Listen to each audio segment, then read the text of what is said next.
नमस्कार students, welcome to PG maths. चलिए आज कुछ न्यू लर्न करते हैं। तो आज का वीडियो है नीट के स्टूडेंट्स के लिए जो कि मेडिकल की तैयारी करते हैं और उनको इंटीग्रेशन में प्रॉब्लम्स आती है, मैथ्स सेक्शन में प्रॉब्लम आती है। तो यहाँ पर हम इंटीग्रेशन के बारे में जानेंगे। तो चलिए फटाफट वीडियो स्टार्ट करते हैं। देखिए क्या इंटीग्रेशन के बारे में आपको बताता हूं। तो देखिए पहली बात तो ये कि भाई यहाँ पर जो इंटीग्रेशन पढ़ने आया है उसको डिफरेंशिएशन के बारे में नॉलेज होना चाहिए, फॉर्मूले वगैरह पता होनी चाहिए थोड़ा बहुत, तभी आपको इंटीग्रेशन के बारे में समझ में आ सकता है। अगर आपको नहीं पता है डिफरेंशिएशन के बारे में तो पहले कोई डिफरेंशिएशन से रिलेटेड वीडियो देखिए, नॉलेज लीजिए। और अगर आप मेरे से वीडियो चाहते हैं तो कमेंट में बताइए, मैं भी आपके लिए वीडियो बनाऊंगा। फिलहाल यहाँ पर हम बात करेंगे इंटीग्रेशन के ऊपर और नॉलेज होना चाहिए पहले डिफरेंशिएशन का, ये बात ध्यान रखना। देखिए तो इंटीग्रेशन और डिफरेंशिएशन में देखिए क्या बेसिकली फर्क है, क्या चेंज होता है। बहुत अगर आप इस चेंज को जान लेंगे ना तो ये समझ लो कि आधा इंटीग्रेशन तो अब आपको आ ही गया है, क्योंकि डिफरेंशिएशन अगर आपको आता है मतलब आधा इंटीग्रेशन आपको आता है। बस एक बात और आपको जाननी है, वो ये कि देखो जैसे sin x है, इसका डिफरेंशिएशन क्या होता है, तो आप कहोगे ये तो बहुत ही सिंपल है, cos x। तो बस यही बात है, cos x होता है, ठीक है। लेकिन साथ ही साथ जैसे एक और देखिए sin x अगर मैं +1 कर दूं तो इसका डिफरेंशिएशन, अब बताओ। तो आप कहोगे सर सिंपल है, sin x का cos x और कांस्टेंट का 0 यानी अगेन cos x। तो cos x जो है वो कितने ऐसे बंदे हैं जिनका डिफरेंशिएशन होगा। तो आप कहोगे सर ऐसे तो बहुत बंदे हैं, अगर मैं sin x +1 की जगह 2 कर दूंगा तो उसका भी डिफरेंशिएशन क्या आएगा, cos x। ये क्या पंगा है। तो इसका मतलब ये हुआ कि sin x के साथ मैं कोई भी कांस्टेंट जोड़ दूं, मैं c, sin x के साथ में कोई भी कांस्टेंट c, ये c क्या है, कुछ भी हो सकता है 1 2 3 4 0 वगैरह, तो ये कांस्टेंट है लेकिन, और इसका डिफरेंशिएशन होगा cos x, मतलब जनरल बात होगी, और इसका डिफरेंशिएशन हो गया 0, यानी sin x प्लस c, अगर c कोई भी कांस्टेंट है तो उसका डिफरेंशिएशन होगा 0। अब इंटीग्रेशन का मतलब क्या देखिए, इंटीग्रेशन का सीधा सा मतलब है एंटी डेरिवेटिव या एंटी डिफरेंशिएशन, यानी कि एक तरह से डिफरेंशिएशन का उल्टा। यानी कि जो प्रोसेस आप डिफरेंशिएशन में लगाते हो, इंटीग्रेशन उसका उल्टा है। यानी कि sin x प्लस c का डिफरेंशिएशन है cos x, तो cos x का x के रिस्पेक्ट में जो इंटीग्रेशन होगा वो ये होगा, यानी ये होगा डिफरेंशिएशन, तो ये वापस जो होगा वो होगा इंटीग्रेशन, उल्टा वो होगा sin x प्लस c। आई बात समझ में। यानी कि इंटीग्रेशन कुछ भी नहीं है, बस क्या है, एंटी डेरिवेटिव। तो ये पहली बात है जिसको आप समझ लीजिए। अच्छा, ये हम बिना लिमिट वाले इंटीग्रेशन के बारे में बात कर रहे हैं, पहले ये सीखेंगे, उसके बाद में हम लिमिट से सीखना, वो तो बहुत ही सिंपल है, मेन प्रॉब्लम यही है। तो पहले आप इसी को अच्छे से सीखें। तो अभी अपन ने जाना कि कोई भी फंक्शन है उसका एंटी डेरिवेटिव ही इंटीग्रेशन है। अब इसको हम कैसे लागू कर सकते हैं, देखिए यहां पर हम एक डबल लाइन खींच देता हूं और हम पढ़ते हैं कुछ फॉर्मूले, सीधा फॉर्मूले, बिल्कुल बहुत ही इंपॉर्टेंट है सारे फॉर्मूले।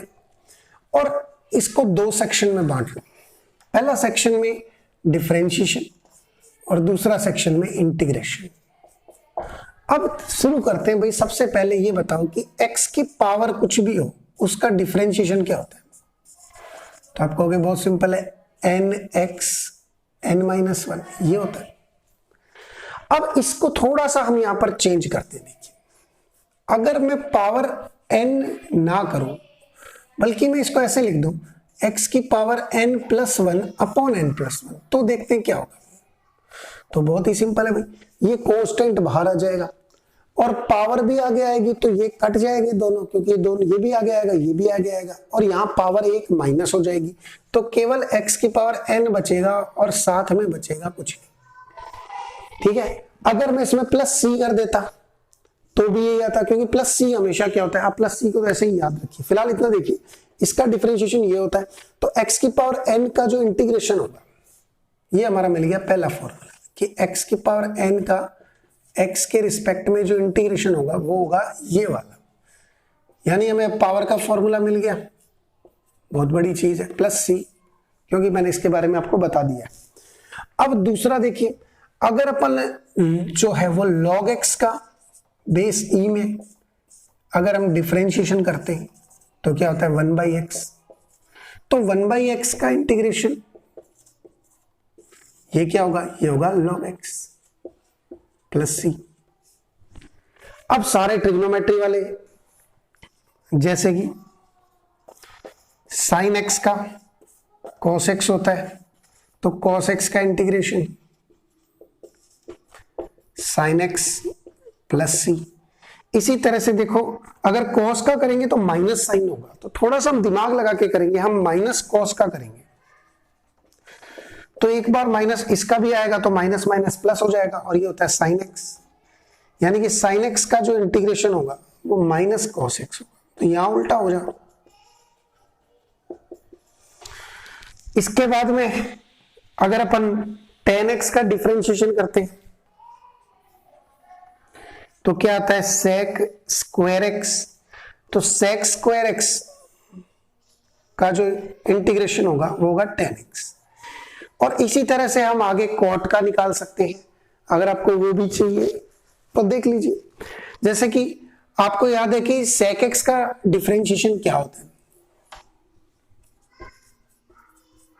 अगर आपको याद है तो ठीक है, नहीं तो कोई जरूरी नहीं है, ये सेक्शन आप स्किप भी कर सकते हो, कोई जरूरी नहीं है ये जो तीन मैं आपको बता रहा हूं, लेकिन मैं बता रहा हूं क्योंकि इंफॉर्मेशन के लिए जरूरी है आपके लिए। इतने फॉर्मूले भी बहुत वेल एंड गुड है, दो चार इसके बाद बताऊंगा वो भी वेल एंड गुड है। ये तीन जो sec के बताऊंगा और जो cot के बताऊंगा और इसके अलावा एक और कौन रह गया भाई, हाँ cosec।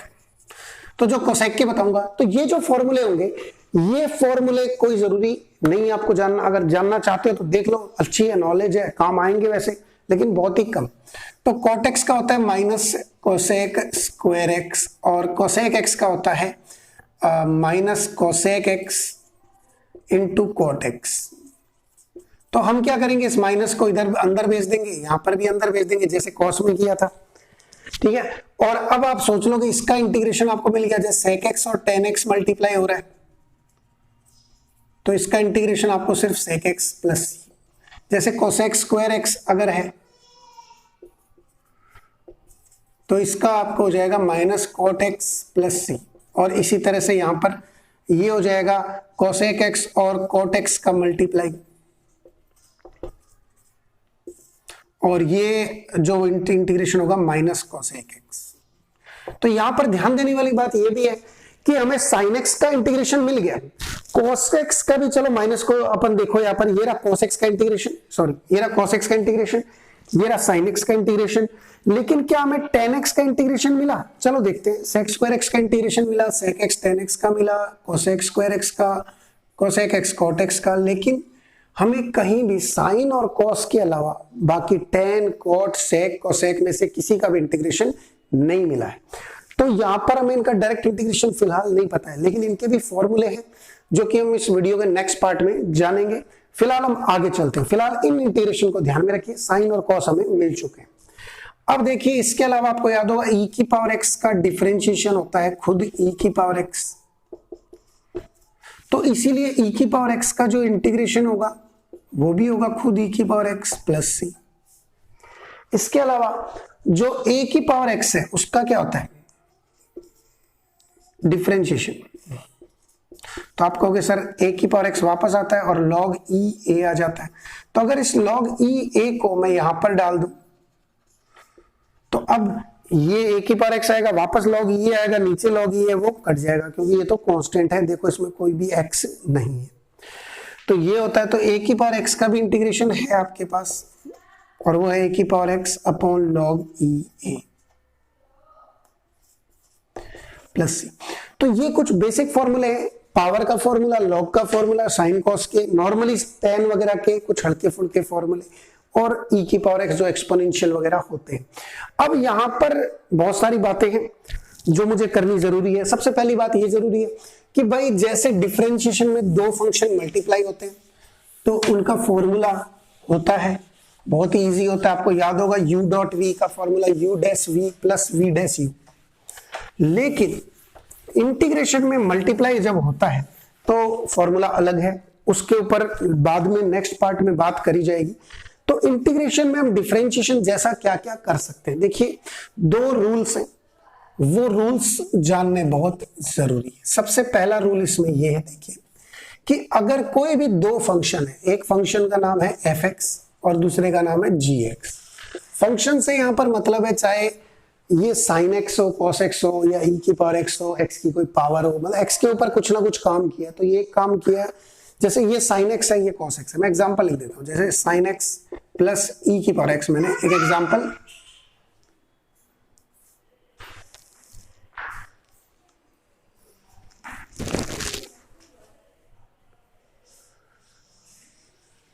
तो जैसे sin x प्लस e की पावर x मैंने एक एग्जांपल लिख दिया है। तो ये दो फंक्शन प्लस हो रहे हैं और इनके बाहर इंटीग्रेशन लगा है, ये रूल आपको ध्यान रखना है, या माइनस भी लगा है, एक ही बात है।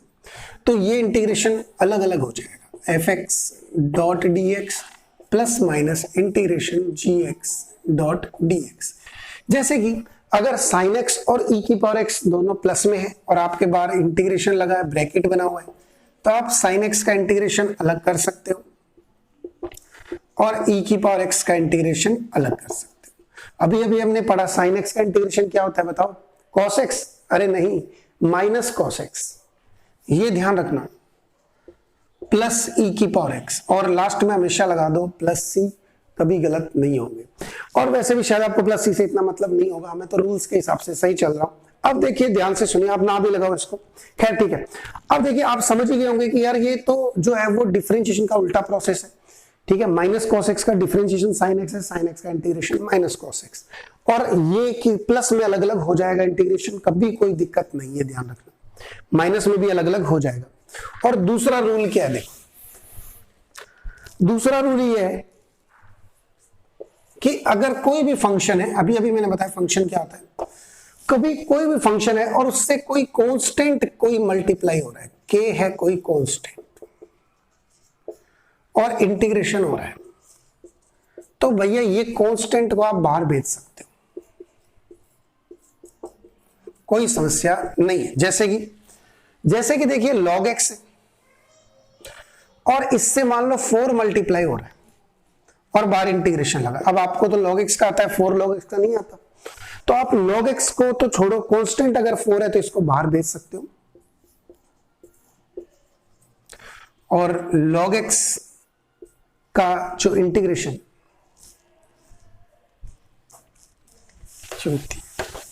स्टूपिड,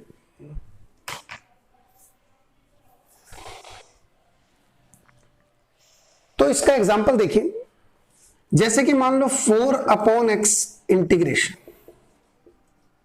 अब यहां पर 4 एक तरह से 1/x के साथ मल्टीप्लाई में, तो इस 4 को आप बाहर भेज सकते हो।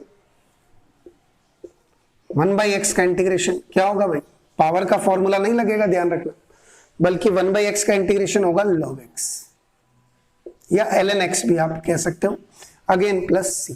तो ये दो बहुत इंपॉर्टेंट रूल है जो आपको पहले पता होने चाहिए, एक तो कि प्लस या माइनस में इंटीग्रेशन अलग अलग हो जाता है, ऑलवेज ये रूल्स है, इंटीग्रेशन के स्टार्टिंग में बता रहा हूं, बेसिक रूल्स है, मतलब हर जगह लगेंगे, और अगर कोई कांस्टेंट है तो बाहर आ जाएगा।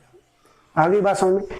तीसरा रूल अगर एक एडिशनल मेरी तरफ से है, अगर जानना चाहो कि 1 का जो इंटीग्रेशन होता है वो x होता है, ध्यान रखना, क्योंकि x का डिफरेंशिएशन होता है 1 होता है।